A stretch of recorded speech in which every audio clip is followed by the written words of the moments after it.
Hello friends, आज के इस वीडियो में हम लोग सॉइल इनरिचमेंट की नेचुरल प्रोसेस क्या है इसको हम लोग डिस्कस करने वाले हैं। साथ ही साथ सॉइल इनरिचमेंट का क्या इम्पेक्ट होता है फूड प्रोडक्शन पे, इस टॉपिक को ही हम लोग कवर करेंगे।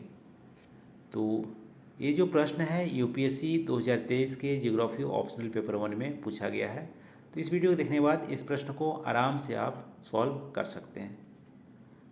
तो सबसे पहले बात करते हैं सॉइल इनरिचमेंट होती क्या है। तो सॉइल में यदि न्यूट्रिएंट्स या ऑर्गेनिक मैटर ग्रेजुअली हम इंक्रीज करते जाते हैं तो उसको बोलते हैं सॉइल इनरिचमेंट। ये नेचुरली भी हो सकता है या ह्यूमन के द्वारा भी किया जा सकता है। नेचुरली कैसे होता है उसको भी डिस्कस करेंगे। ह्यूमन के द्वारा तो हम क्या कर सकते हैं, केमिकल फर्टिलाइजर डाल के हम इसको सॉइल को इनरिच कर सकते हैं। लेकिन नेचुरली जो होता है सॉइल इनरिचमेंट, इसको नेचुरली करने में 4 कंपोनेंट हमारा मेजर रोल प्ले करता है। पहला हमारा ऑर्गेनिक मैटर। ऑर्गेनिक मैटर में हमारे क्रॉप की जो डेड पार्ट होते हैं, एनिमल के डेड पार्ट होते हैं और ऑर्गेनिक मैटर में आ जाते हैं। माइक्रो ऑर्गेनिज्म क्या करते हैं, ऑर्गेनिक मैटर को डीकम्पोज करते हैं, जिसमें हमारे बैक्टीरिया और फंगी मेजर यहाँ पे शामिल है। रॉक्स से भी बहुत सारे मिनरल्स मिलते हैं। रॉक्स की वेदरिंग होती है तो क्लाइमेटिक फैक्टर यहाँ पे रोल प्ले करता है, टेम्परेचर और प्रेसिपिटेशन। तो इन चारों फैक्टर से हमारी सॉइल नेचुरली इनरिच होती है। लेकिन इसके लिए जो प्रोसेस इन्वॉल्व होता है सॉइल इनरिचमेंट में, तो 2 प्रोसेस हमारा इन्वॉल्व होता है। पहला प्रोसेस है बायोलॉजिकल प्रोसेस। बायोलॉजिकल प्रोसेस में हमारे न्यूट्रिएंट्स की जो साइकिल होती है उसके थ्रू हमारे सॉइल की इनरिचमेंट होती है। न्यूट्रिएंट्स का साइकिल का मतलब क्या है यहाँ पे, कि जो ऑर्गेनिक मैटर के जो न्यूट्रिएंट्स होते हैं बैक्टीरिया के द्वारा डीकम्पोज किए जाते हैं और डीकम्पोज करने के बाद सॉइल में हमारा मिल जाता है।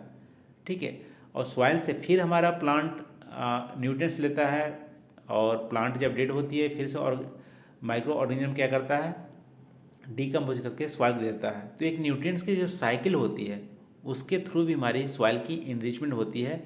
ये हमारा बायोलॉजिकल प्रोसेस के अंतर्गत आता है।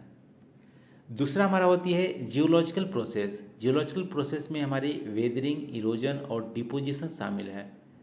जैसे कोई एक रॉक हो गया, रॉक की जो क्लाइमेटिक फैक्टर्स होते हैं, टेम्परेचर और प्रेसिपिटेशन से रॉक की वेदरिंग होती है। वेदरिंग फिजिकली भी हो सकती है, केमिकली भी हो सकती है और हमारे बायोलॉजिकली भी हो सकती है। तो वेदरिंग होती है, वेदरिंग से रॉक में जो न्यूट्रिएंट्स होते हैं, मिनरल्स होते हैं, वो हमारी सॉइल में आते हैं और ये हमारा प्लांट के लिए हेल्पफुल होता है।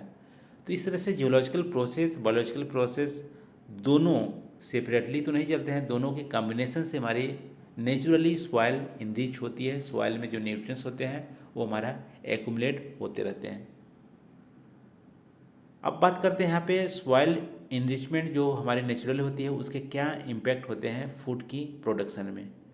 तो सॉइल यदि फर्टाइल होगा तो फ्रूट की प्रोडक्शन ज़्यादा होगी। ठीक है, सॉइल यदि इनफर्टाइल होगा, न्यूट्रिएंट्स की कमी होगी, तो फूड की प्रोडक्शन भी हमारी कम होगी, जिससे कि फूड सिक्योरिटी हमारी बाधित होगी। तो सबसे पहले तो जो सॉइल की इनरिचमेंट होती है नेचुरली, उससे जो इसेंशियल हमारे न्यूट्रिएंट्स होते हैं सॉइल में उसको बढ़ाता है, उसको अवेलेबल कराता है, जिससे कि हमारा एग्रीकल्चर एक्टिविटीज़ हमारा हो सके। तो इंश्योर इसेंशियल न्यूट्रिएंट्स हमारा करता है। इसके बाद सॉइल की फर्टिलिटी बढ़ाता है, जिसकी वजह से हमारे केमिकल जो फर्टिलाइजर है उसका यूज कम करते हैं। ठीक है, केमिकल फर्टिलाइजर हमें डालने की ज़रूरत कम पड़ती है, जिससे कि हमारा कॉस्ट भी रिड्यूस होता है। तो कोई भी एग्रीकल्चर प्रोडक्शन में जो सॉइल की जो हमारी इनरिचमेंट होती है उससे हमारा सॉइल की इनरिचमेंट नेचुरली होती है, तो कॉस्ट हमारा रिड्यूस हो जाता है केमिकल फर्टिलाइजर में यूज करने के लिए। इसके अलावा केमिकल फर्टिलाइजर यदि कम यूज करेंगे तो ये हमारा इन्वायरमेंटल फ्रेंडली भी होता है और लॉन्ग रन के लिए जो एग्रीकल्चर एक्टिविटीज़ होती है उसको भी सूटेबल बनाती है। तो सस्टेनेबिलिटी को भी बढ़ाती है, फर्टिलाइज़र कॉस्ट को भी रिड्यूस करती है और जो इसेंशियल न्यूट्रिएंट्स होते हैं उसको भी अवेलेबल कराती है सॉइल इनरिचमेंट से। इसके अलावा सॉइल की जो वाटर रिटेंशन कैपेसिटी होती है वो भी हमारा इंक्रीज हो जाता है यदि नेचुरली सॉइल को हम इनरिच किए हैं।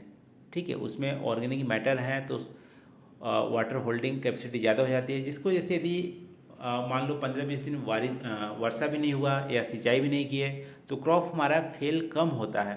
तो क्रॉप फेलियर को भी बचाती है यदि हम सॉइल इनरिचमेंट से। तो आप देख सकते हो कि सॉइल इनरिचमेंट से हमारी फर्टिलिटी बढ़ती है, जो इनपुट कॉस्ट होती है वो भी हमारी रिड्यूस होती है, वाटर रिटेंशन सॉइल की बढ़ती है जिसकी वजह से क्रॉप फेलियर कम होता है, और ओवरऑल हमारा जो एग्रीकल्चर की सस्टेनेबिलिटी है वो भी हमारी बनी रहती है, जिससे लॉन्ग रन जो हमारी सॉइल होती है एग्रीकल्चर करने के लिए सूटेबल होती है। इसकी वजह से हमारी फूड की प्रोडक्शन को इंश्योर किया जाता है सॉइल इनरिचमेंट से। तो ये रहा दोस्तों आज का टॉपिक, हम लोग क्या डिस्कस किए कि नेचुरल प्रोसेस क्या है सॉइल इनरिचमेंट का। तो आज के इस वीडियो में बस इतना ही। Thank you for watching. मिलते हैं अगली वीडियो में नए टॉपिक के साथ। Thank you.